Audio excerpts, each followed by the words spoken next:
அஸ்ஸலாமு அலைக்கும். Hi friends, எப்படி நல்லா இருக்கீங்களா? குவைத் மன்னரின் அதிரடி சம்பவம். இனி யாரும் தப்பிக்க முடியாது. 3 மாசத்துக்குள்ள குவைத்தில் ஏற்பட போகும் மாற்றம். அதிரடி ஆரம்பம். அந்த நியூஸ் பார்க்க போறோம்.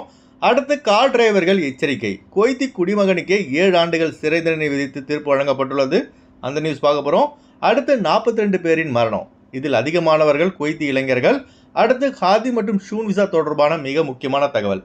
இப்படி பல முக்கியமான தகவல் இந்த வீடியோவில் இருக்குது. வீடியோ ஃபுல்லாக பாருங்கள். உங்கள் நண்பர்கள் அனைவருக்கும் கட்டாயமாக இந்த வீடியோ ஷேர் செய்யுங்க.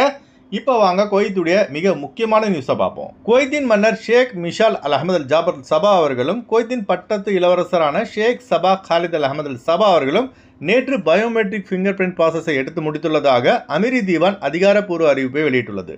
குவைத் மன்னரும் குவைத் இளவரசரும் இப்போ பயோமெட்ரிக் எடுத்திருப்பது எவ்வளோ முக்கியம் இந்த பயோமெட்ரிக் ஃபிங்கர் பிரிண்ட் எடுப்பது என்பதை இந்த சம்பவம் நமக்கு உணர்த்துகிறது. அதனால் நம்ம ஆளுங்க இதுவரை பயோமெட்ரிக் எடுக்காதவர்கள் உடனடியாக எடுத்துக்கொள்ளுங்கள்.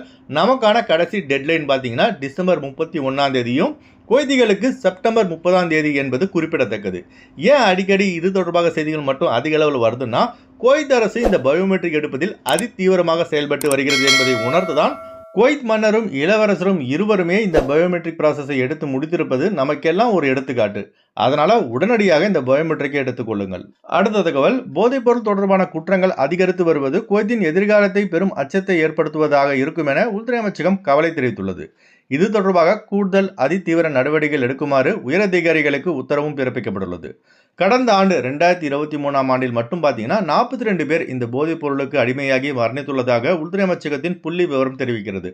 இதில் 81% பேர் குவைத்திகள், அதுவும் 18 வயது முதல் 39 வயதுடையவர்கள் தான் அதிகம் என்பதும் குறிப்பிடத்தக்கது.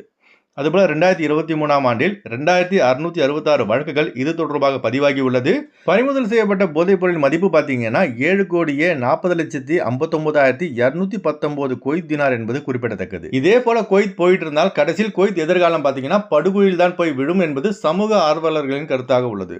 குவைத்திகள் என்ன வேணால் பண்ணிட்டு போகட்டும், அது நமக்கு தேவையில்லாத விஷயங்க. சம்பாதிக்க குவைத்துக்கு போகிற நாம தான் இந்த விஷயத்தில் அதிக எச்சரிக்கையாக இருக்கணும். ஏன்னா நம்மளை நம்பி தான் நம்முடைய குடும்பம் இருக்குது. இதை மனசில் நினச்சி வேலை செஞ்சாலே போதும், தப்பான வழிக்கு போக மாட்டோம். அடுத்த தகவல், குவைத்துடைய மேல்முறையீட்டு நீதிமன்றம் அதிரடியான தீர்ப்பு ஒன்றை வழங்கியுள்ளது. குவைத்தில் சில குவைத்திகள் என்ன செய்கிறாங்கன்னா, வாஸ்தா மூலமாக செய்ய முடியாத வேலைகள் எல்லாம் செஞ்சுறாங்க. அப்படி வாஸ்தா மூலமாக ஒரு வேலையை செஞ்சு ஒரு குவைத்திக்கு 7 ஆண்டுகள் கடுங்காவல் சிறை தண்டனை வழங்கி மேல்முறையீட்டு நீதிமன்றம் தீர்ப்பு வழங்கியுள்ளது. அப்படி அந்த குவைத்தி என்னதான் செஞ்சாருன்னு பார்த்தீங்கன்னா, அதுவும் நார்மல் பாபா கிடையாது. உள்துறை அமைச்சகத்தில் பணிபுரியும் லெப்டினன்ட் ஜெனரல். காரோட ஓனருக்கே தெரியாமல் காரை இன்னொரு பேருக்கு மாற்றம் செய்யப்பட்டுள்ளது. இந்த குற்றத்திற்காக தான் இப்போ குவைத்திக்கு 7 வருஷம் ஜெயில் தண்டனை கொடுக்கப்பட்டுள்ளது. அடுத்து நம்ம சப்ஸ்கிரைபர் ஒரு டவுட் கேட்டிருந்தாருங்க.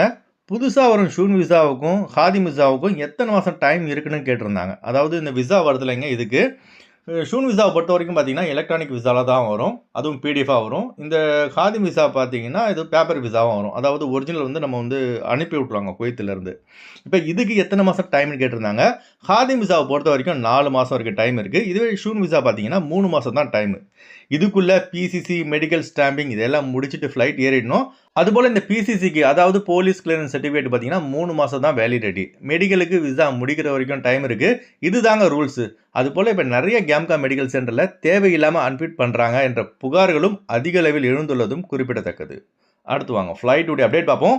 குறைந்த கட்டணத்தில் விமான டிக்கெட் எடுக்க விரும்புபவர்கள் ஸ்க்ரீனில் தெரிகிற ஜியா டிராவல்ஸ் நம்பரை கான்டாக்ட் பண்ணிவிட்டு குறைந்த கட்டணத்தில் விமான டிக்கெட் எடுத்துக்கொள்ளலாம். அதுபோல் பிசிசி மெடிக்கல் ஸ்டாம்பிங் அட்டஸ்டேஷன் இந்த ப்ராசஸும் செய்து தரப்படுகிறது. சென்னை டு குவைத் 15,500 ரூபாய்க்கு இண்டிகோ ஏர்லைன்ஸில் ஃப்ளைட் எடுக்கலாம். குவைத் டு சென்னை 25 குவைத் தினாருக்கு ஏர் இண்டியா எக்ஸ்பிரஸில் ஃப்ளைட் எடுக்கலாம்.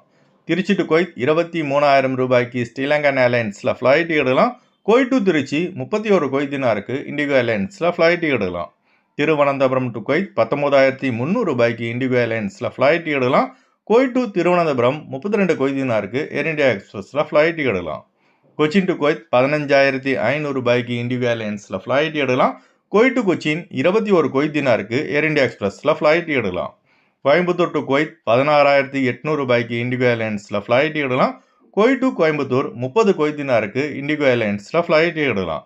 கொழும்பு டு குவைத் 81 குவைத் தினாருக்கு ஏர் அரேபியாவில் ஃப்ளைட் எடுக்கலாம். குவைத் டு கொழும்பு 36 குவைத் தினாருக்கு ஏர் அரேபியாவில் ஃப்ளைட் எடுக்கலாம்.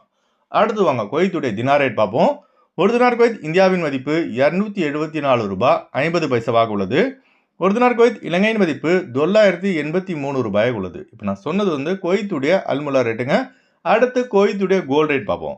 1 கிராம் 24 கேரட் தங்கத்தின் விலை 25 தினார் 598 ஃபில்ஸாக உள்ளது. 1 கிராம் 22 கேரட் தங்கத்தின் விலை 23 தினார் 473 ஃபில்ஸாக உள்ளது. ஓகே ஃப்ரெண்ட்ஸ், இந்த வீடியோ ஷேர் செய்யுங்க. இந்த வீடியோ சம்பந்தமாக நீங்கள் என்ன நினைக்கிறீங்கன்னு மறக்காம கமெண்ட் பாக்ஸில் பதிவு செய்யுங்க. எப்போதும் இணைந்திருப்போம். உங்களின் ஒருவன் ஜியாவுதீன். அஸ்ஸலாமு அலைக்கும்.